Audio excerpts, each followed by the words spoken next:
right, E-Town, Scott Bramley here with the rundown.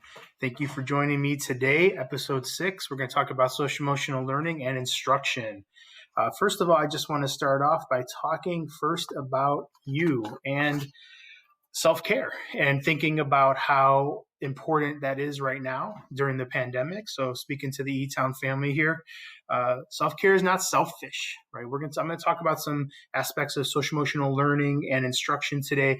I just first want to start us off by thinking about what are we doing for ourselves so that we can show up for our students. I was in a recent PD and the presenter made the analogy to being on a plane. And obviously, if you were in the unfortunate circumstance where you had to use the safety devices, you're going to put your mask on first as they instruct you to before you help your child or another passenger or younger children or those who are unable to. And so I think about that all the time, like how are we taking care of ourselves? I'm going to highlight a couple things today in this episode, and I just really want to make sure everybody knows that I know all this is harder to do than it sounds. I know that it's easier said than done. And I'm not perfect. I'm not always a model of this, but I try to be. And I'm trying to get better at it. And I think that's all that we can do right now. And sometimes our systems and structures don't allow us to do everything related to social emotional learning or even self-care. And so how do we continuously evaluate that for ourselves, ask questions, provide feedback to each other, and try to continuously grow and learn as a community of learners? And so again, work-life balance, I understand, is not the easiest to do. And so I really want to be cognizant of that.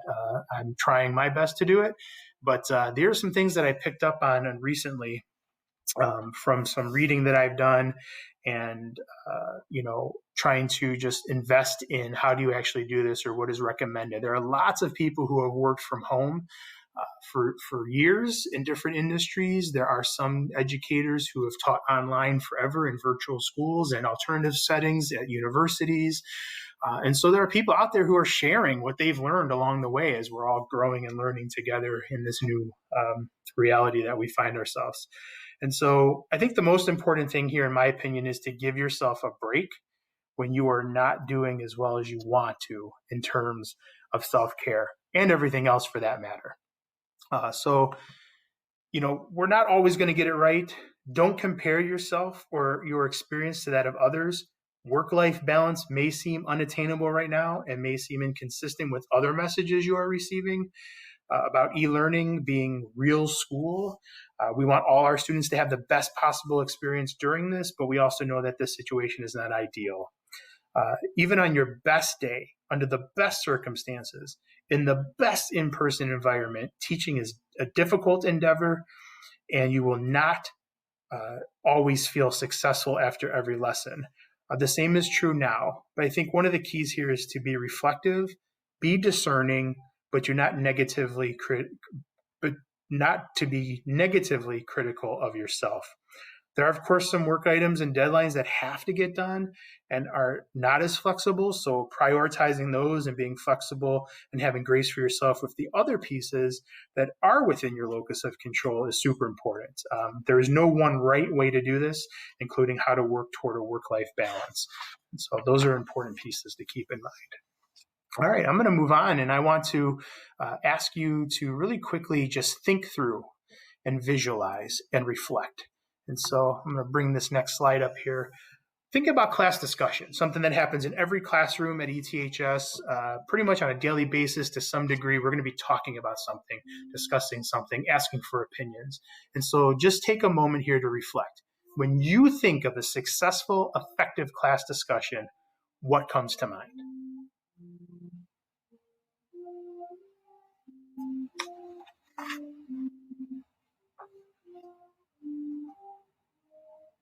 Okay, now I want you to ask yourself, how do students know how to engage in the discussion?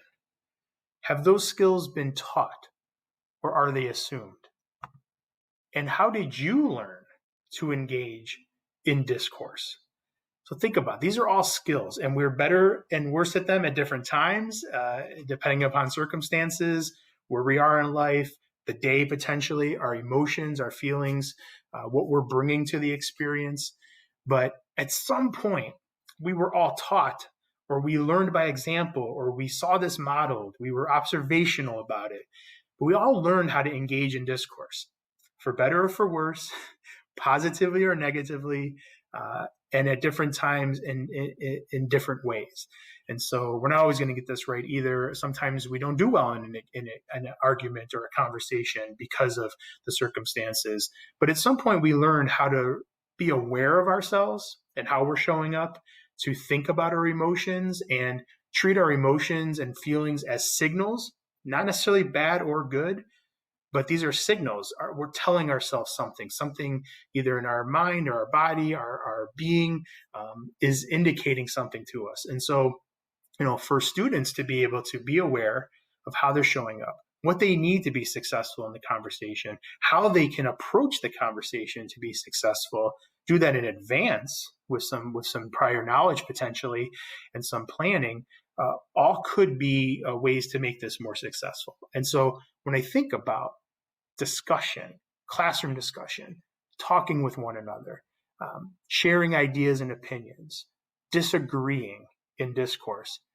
these all require us to be aware of our social, emotional being and our self.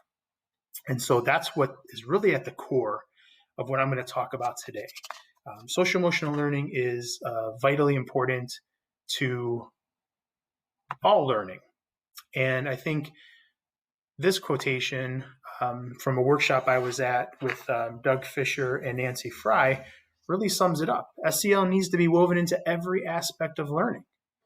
That's a key part here for us to remember.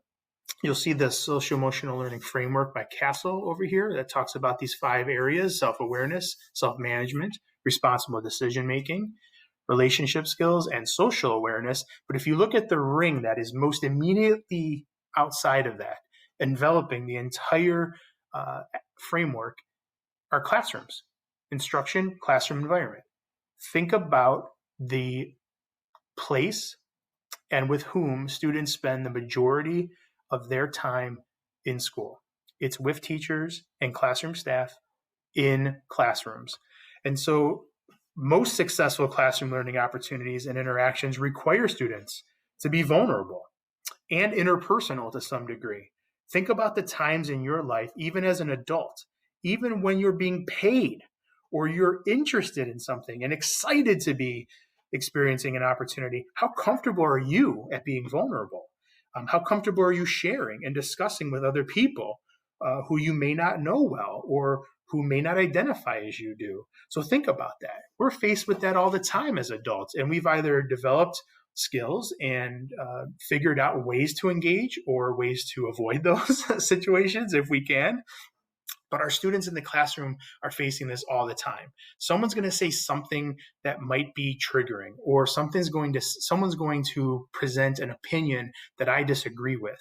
And then how do I recognize what I'm feeling in the moment, how to respond, and what skills have I developed over time, how I've been taught to stay engaged. I mean, think about how many conversations you just want to walk away from and how destructive that can be if you don't ever address it. Now, sometimes in the moment you need to walk away, but thinking about how do I learn to deal with this? This is never going to go away in our lives. And I think, as much as we want to focus on all of the curriculum that we have in our schools, one of the key things we want for our students is that they're developing skills to be successful in their lives. And this is part of that learning. So through this workshop that I went to, some of these considerations were also presented, and I think they were really helpful in this context. So one was, focusing on what students know and don't know. So again, we're in a different circumstance right now with teaching. This is not what we were accustomed to, and what we are accustomed to may not have been working for all of our students, as we've been talking about for years. And so I think that's a big part here too, is that, we've been having conversations about equity and access and systemic barriers, systemic racism, white supremacy in the system, trying to be anti-racist in our teaching practices and in our work.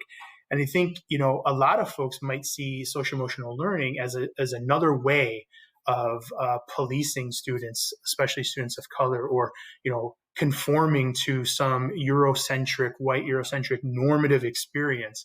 And I'm going to talk a little bit about that later on, because that's not the case necessarily. There's no inherent quality to social emotional learning and developing those skills that would lead to that. However, because it's normative in society, because we understand that these things happen, that there is systemic racism, that we do have systems of oppression in place, anything that's born out of that system can be used that way.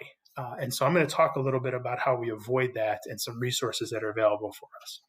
But Fisher and Fry were talking about, how do you focus on what students know and don't know? How do you prioritize the learning?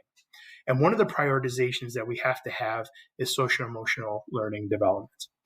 So this is a great stat that I thought was really resonated with me, was this idea that approximately 40% of instructional minutes are spent on things students already know. Yet people say there's no time to do these other things, such as social emotional learning, which should be integrated and not additional. But, when you don't know what students know and you go forward in the teaching and the curriculum anyway, you might be missing some instructional opportunities. And I think about, we've lost some instructional time this year, and even the instructional time we have is not ideal given the circumstances. And so are we gathering information from our students to figure out what do they really know already about these ideas and topics and skills? And then can we address what they need from us? Another piece that they talked about was this idea of ineffective approaches are still ineffective in digital spaces too. And I think it's a difficult thing to consider, but as we are reflecting on our practice, if there were things that maybe aren't always effective, or that students were giving us some feedback on that maybe they weren't feeling or didn't help them, this might be a good opportunity to revisit those as well. And I think one of the challenges is that we might be trying to replicate what we did prior to COVID-19 and the pandemic and this remote learning, and trying to replicate that on the digital platform. And so again, we have completely different circumstances, and so we really need to revisit if those things will actually be effective. Some may not. But I think if we're asking ourselves that question and we're partnering with folks to get feedback on that, then it will help us to make better informed decisions, especially if we're including students as a part of that conversation. And so again, this work, this statistic, this information is based on their work in schools with students and staff, asking them questions about their experience. So this is like real on the ground information. This isn't theory. Fisher and Fry are practitioners. They have a school in California. They still teach. And so they go to schools, they talk to kids, they talk to teachers, they get a sense of what's going on before they write anything or present anything. So this is what we're really getting here, which I think is invaluable to hear from our students. And then the last piece here is just, we have to have a relationship. Students have to have a relationship with us, and we have to address SEL needs. We are all rounded, whole beings. We can't check these pieces of ourselves at the door, so to speak, in order to engage in one way or some way that someone has predetermined is the right way to do schooling or the right way to learn. We bring our whole selves to the space, and it's obviously challenging to have 20 to 30 different whole selves coming together to try to learn in a community. But that's the beauty of our profession, in my perspective, speaking personally, is trying to be responsive in that environment, trying to meet those needs, the big puzzle that it is, and constantly being reflective, I think is the nature of our work. And so with that said, I'm going to go into some ideas for the classroom. And so I'm going to bring this next slide up. You'll see here, there's a QR code here. If you scan this QR code with your smartphone or QR code reader, you'll be able to bring up an article published through ASCD about practical tips for teaching online. And I just pulled a couple of these out. I thought they might be helpful. And as I'm reviewing these, what I'd like you to do is just think about the 5 SEL skills and domains and how they show up and how they would be integral aspects of the learning. Again, these are just a couple ideas. This no catcher idea I think is really cool because it addresses some of the feedback that we've received about how do you really tap into breakout rooms. You can't be in every one at the same time. You don't know exactly what's going on in them. How do you monitor learning? How do you give feedback? And so again, if we're thinking about this from the perspective of how do I give feedback to students as opposed to compliance, I think this is a great tool that might be helpful, and it's super simple. So it's called the Note Catcher by this author. I'm going to click on this really quickly and show you an example.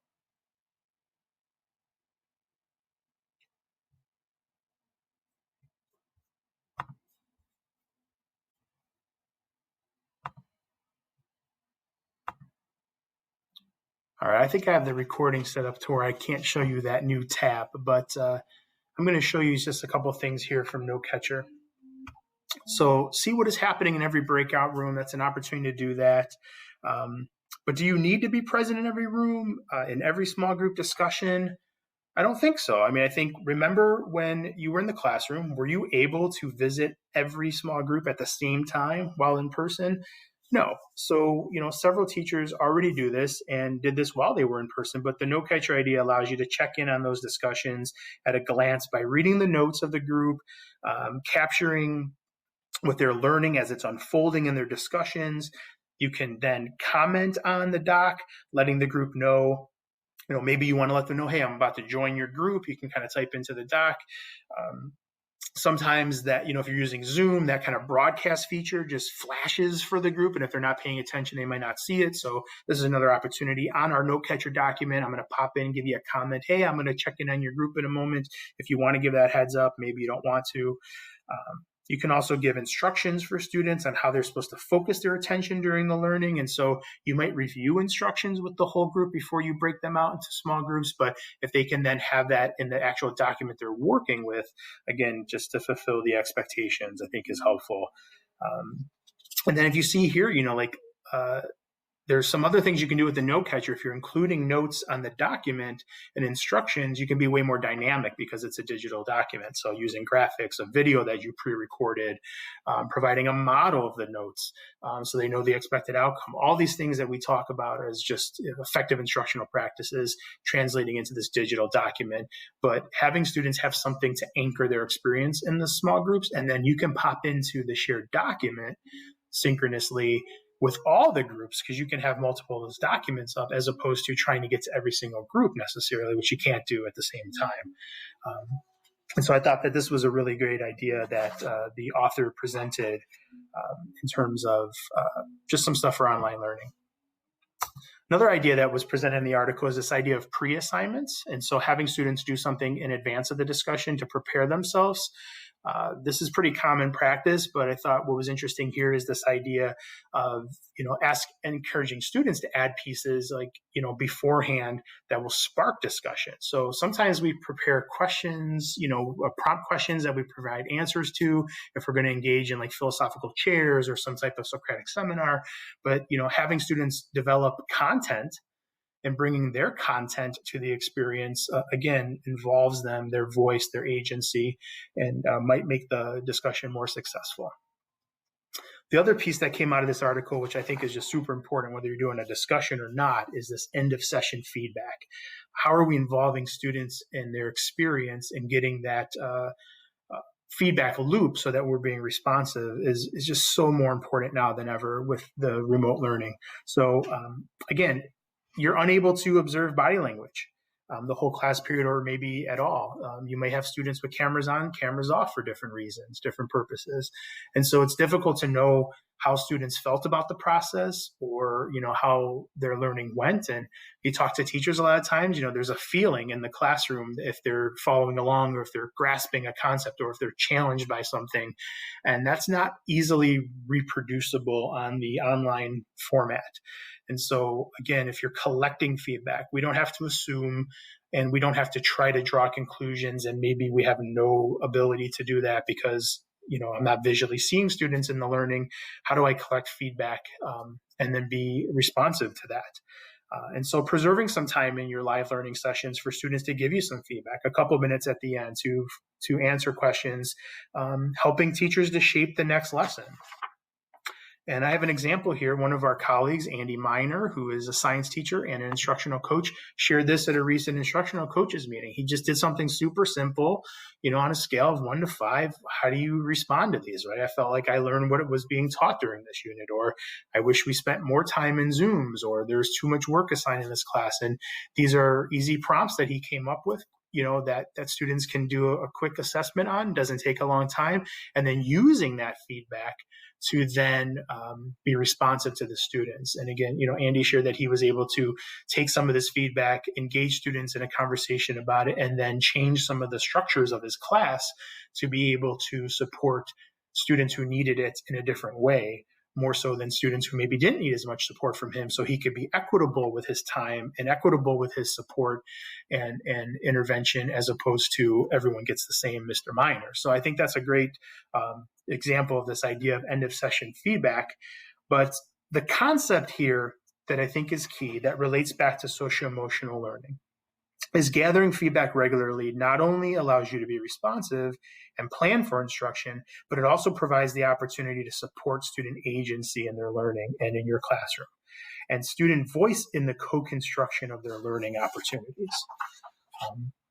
And so if you think back to socio-emotional learning, what we've been talking about with students, identifying, where they're at in their learning, their emotions, connecting back to those skills and standards.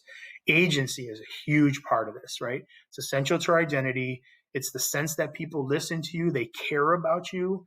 And I think if we can do one thing during this time, if we can remind ourselves daily that if we're bringing unconditional, positive regard to students in our classrooms, they see that you see them, you care about them, and what's important to you is them and their well-being and their learning.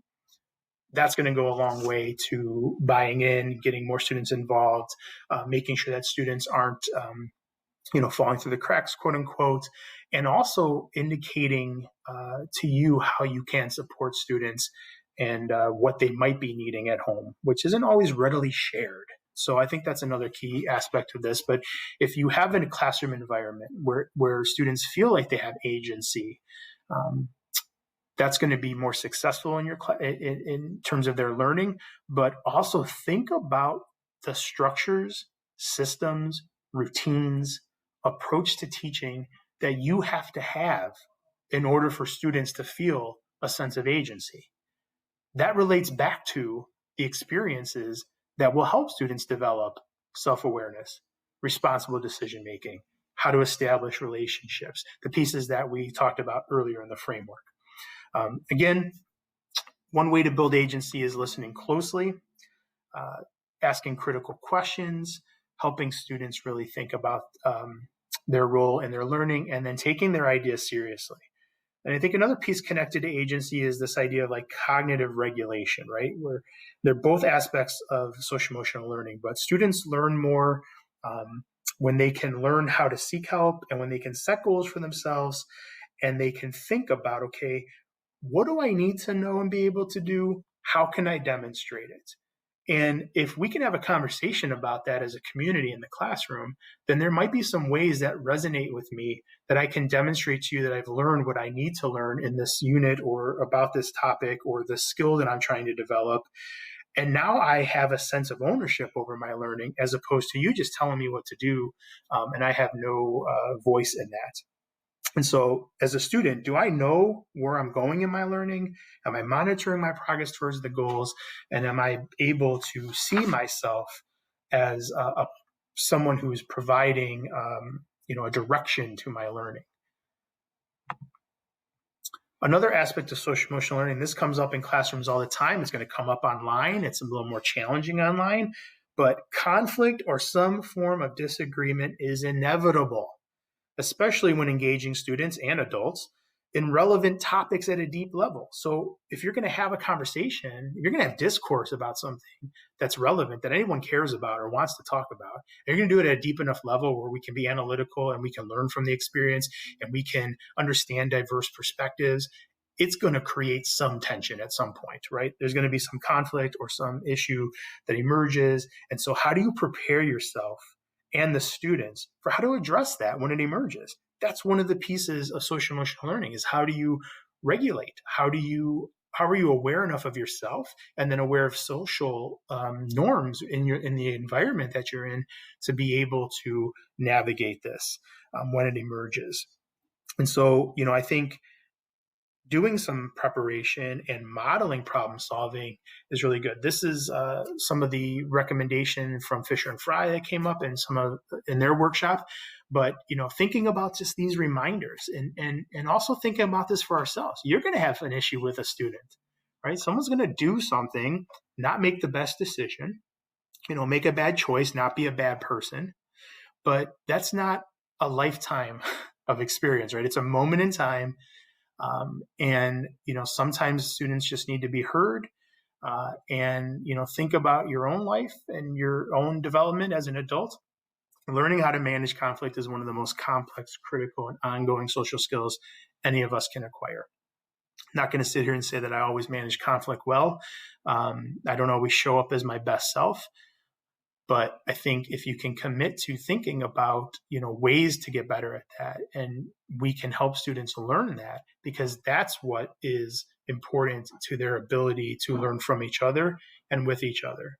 When they leave us, people are going to want them to be creative and communicative and collaborative. Those are the 21st century skills. If you don't want to call them 21st century skills, whatever you want, that's what people tell us. That's what industries are showing by who they're hiring and how they're looking at work and experiences in life. We need creativity. We need community. We need collaboration. We need strong communication, effective communication. And so school has to be the place where those skills are developed. And we need to give students experiences to do that. And so I think if you can think back to everything that I've just talked about, and if any of it resonates with you, if you can see any of this in your classrooms and in the experiences that you've been teaching, you've been focusing on social and emotional learning. It is integrated in your classroom. And I think one of the things that will be helpful is just recognizing that, being able to name it, and thinking about those skills when you're planning lessons. I'm going to share a couple standards with you. I think, standards is always an interesting conversation. We are challenged by thinking about standards and how can standards not be punitive and how could they not be restrictive? And I don't disagree with that. I think it's one piece, right? And I'm going to share a clip with you at the end of today's episode by Dr. Goldie Muhammad and a student, Diamond, who are going to talk about this conflict between standards and what really is lived experience. And I think there's a balancing between those things. It's not all standards and it's not all, having no standards. But there are actual standards for this that we are supposed to be integrating into our classroom instruction. And I want to focus on some of the language that is being pulled out of the standards that I think will resonate with you as just, this is what kids need. They need to be able to do these things, whether we call them standards or not, or whether we label them social emotional learning or not. So really quickly, there are 3 priority standards during this time that the state has thought about pulling from the larger framework of social emotional learning. But if you look here at the instructional guidance, so thinking about analyzing how thoughts and emotions affect decision making, evaluate how expressing one's emotions in different situations affects others, analyze similarities and differences between one's own and others' perspectives, analyze the origins of negative effects of stereotyping and prejudice, demonstrate respect for individuals from different social and cultural groups. This happens every day in our classrooms, whether we are intentional about it or not, because we have individuals from different backgrounds and different identities who are sharing an experience. And so if we're not teaching this, if we're not focusing on it, if we're not thinking about how this intersects and the interplay of these skills with what we're asking students to do, then we're really missing an opportunity here to help students learn about how they interact with their learning. And so I think it's going to happen with us or without us, right? These things emerge. And then, the systems that you have in place allow you to handle these differently and allow you to continue to help students develop them. Last one here is just, another standard around decision making, evaluate how social norms and the expectations of authority influence personal decisions and actions, and then apply ethical reasoning to evaluate those societal practices. And I wanted to show this one because the key here is evaluate. Again, it doesn't say subscribe to or comply with social norms and the expectations. It says evaluate. And then it says apply ethical reasoning to evaluate societal practices. So again, developing the skills to analyze and evaluate norms is vitally important to addressing systemic barriers, systemic racism, decentering whiteness, the things that we're committed to as an organization, as a community. But developing social emotional learning skills is not inherently in contrast to or in conflict with equity, justice, or anti-racist teaching. Like everything, how it's taught and how it's used are key considerations. And so Castle, Teaching Tolerance, the Abolitionist Teaching Network, and others have resources available for addressing how do you ensure that social emotional learning is equitable and does not become just another way to police behaviors. It's a key consideration I think we all have. So coming back on camera here, just, to get a little more FaceTime back with you. And I wanted to talk about some questions to ask ourselves. And I think, one of the key components of coaching is the Socratic method, right? Is asking questions, prompting reflection, and not giving someone the answer. And so, I certainly gave some strategies here and some ideas, and I'll give a couple more examples, but I really want to just prompt some questions to leave you with. So you're thinking about this, like, how do we get all learners to do the thinking and the heavy lifting? And that's the academic instructional heavy lifting first. How do we get voices of all learners to exceed teacher talk? Right. So in the classroom, who's doing the majority of the work? Is it the teacher or the students? How do we get it to be the students? How do we get them to own their learning, right? That gradual release of responsibility, having students see themselves, agency, the things that we talked about. And how do we regularly reflect on this? I think those are good guiding questions to help anyone with any lesson planning. But I also want to include these questions. And these are from the Abolitionist Teaching Network Guide to Social and Emotional Learning. I think it's important because there are questions related to building relationships, but they're questions that we should be asking about teaching and learning. So again, I'm not going to read all of them to you. I'm just going to have them on the screen here for a moment. But, the big things that really stand out to me, right? Like, what can you tell me that helps me better understand you as a person? Think about how inviting that question is. You might not get something from all students, but think about the intentionality of the language use there. How can your school be a place where you feel seen, valued, and excited to learn? Again, students are going to struggle with answering these questions because they haven't been asked them. And sometimes they have, and some of us are doing this, and I think we're all working toward this. But how often in a student's career, in their lives as a teenager, are they asked to tell you or someone in authority or an adult or someone they're interacting with how they feel, how they want to be seen, how they want to be heard, what sparks them, what energizes them, what they need? Think about how much time is ever spent asking those questions and exploring those concepts with students. And again, this isn't a judgment. This is just a question. These are just questions to ask ourselves as we're trying to think about how to engage our learners. I'm going to share another example with you really quickly that comes from Metro Nashville Public Schools. And this is a routine that they have established, right? That there's some type of opening ritual where you establish safety and, inclusivity and sense of belonging in the classroom. And this is like every day, every time you're with kids. It can't just be the first week of school and then we're done. Like, this has to be on a daily because we're going to have events that happen and experiences that happen that are going to cause a student who might have felt connected at the beginning to lose connectivity. And so it can't be one and done, right? This is ongoing, but this is just one example.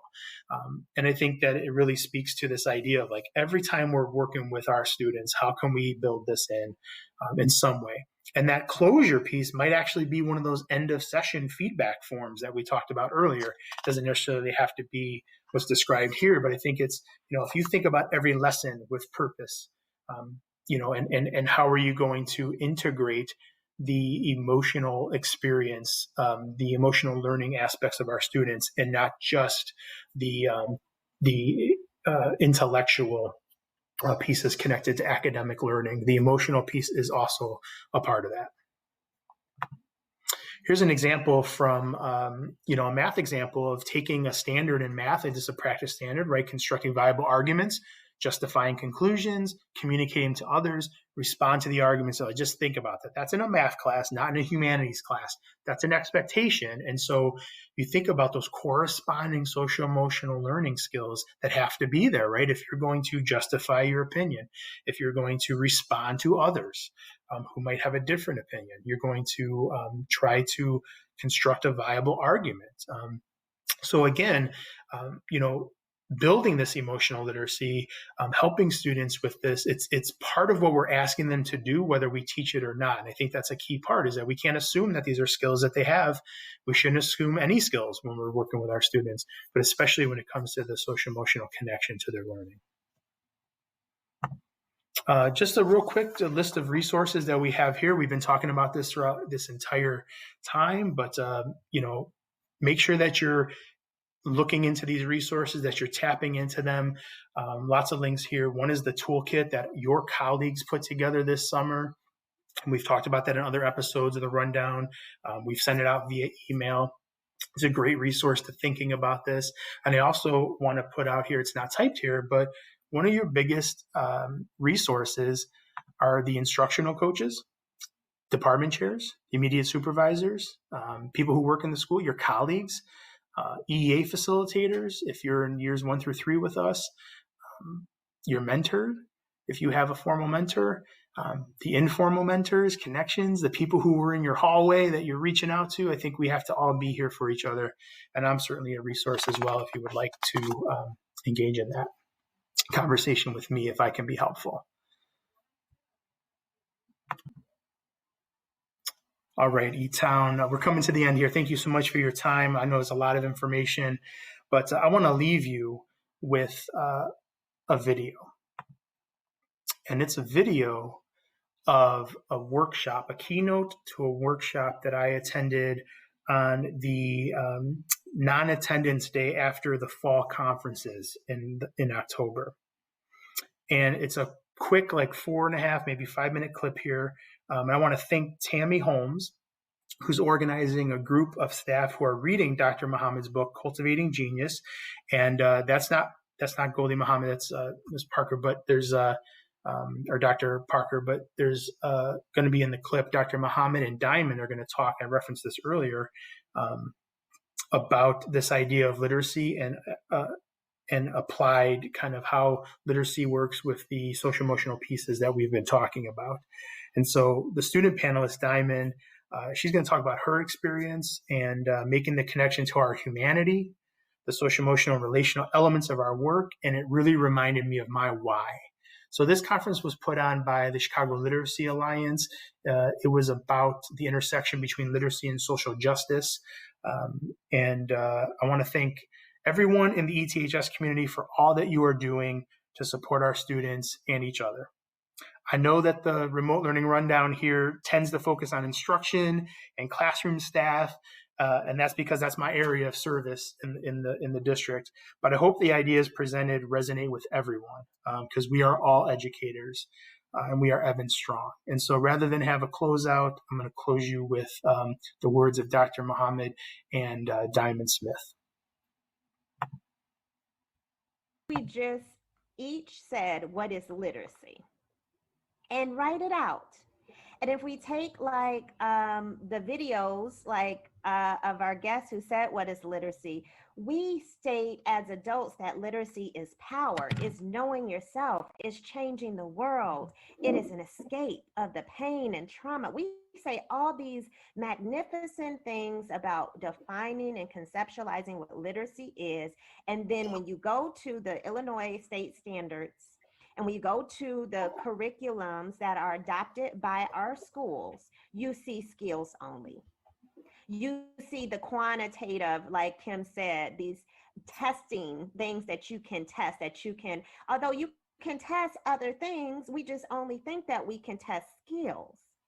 And so that's the problem. You have all these people saying literacy. You have the senator saying literacy is powerful and do, and it's like a gateway to your life. It's about living and quality of life, and then you teaching skills. Now, how does that connect? People of color are not a skills only people. And so we do not live in a skills only world. How are you going to teach skills only? You have to teach application. And so like the way in which Black people, like, because that's my research, the way in which Black people define literacy historically was in 5 ways. The way in which our educational system defined literacy is one way.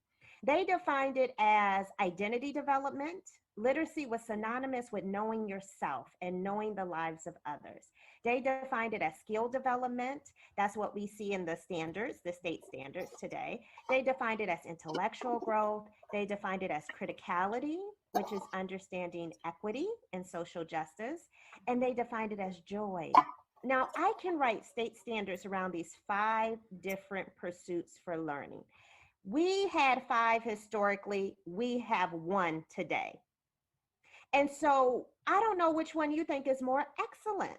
So we have to move toward a state that we actually have a system that matches the research. We have a system that matches the histories of people of color. And until, and I can show you how, but until people are willing to relinquish capitalism, because people make a lot of money off of those state tests and those curriculums that test only the skills. When people are ready to relinquish capitalism and Black and brown failure, then I can show you how to do it.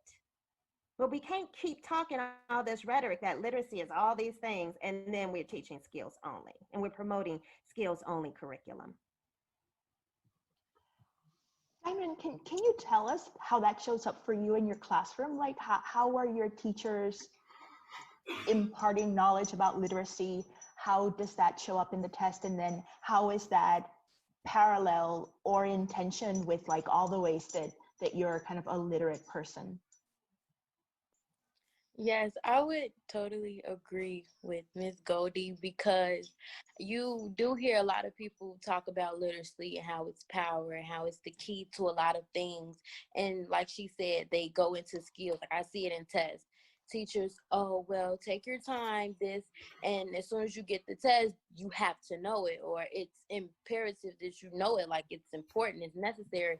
And if you don't, it's like, well, they feel like they taught you enough. And I do feel like that is really hard, because with educators, and I really do want a lot of individuals who, want to speak on literacy. I want them to know, like, you find the comfort zone of the youth that you are teaching. Like, find what they feel is comfortable. Everyone is different. Everyone, in my eyes, I look at a unique piece of art that is a different meaning and a different way of viewing. You're supposed to guide them, help them, especially with children of color. They may feel like they're defeated and they haven't even tried. It's always about how you present the information to them. Literacy is powerful, but it's not just skills. It's not just what you have to know. It's what helps you know, like what helps you understand. Like with me, I may be good with certain mathematical equations, but my teachers may just teach my skills on how I figure out the answer. And then I'm just there, but you taught me and I don't know how to do it. I just know I want to know how I got this, how I understand. I want to know more than just the skills, and I want to feel like I'm more than a skill. I'm more than what someone just needs me to know. I want to know why I know it and feel comfortable while I know it.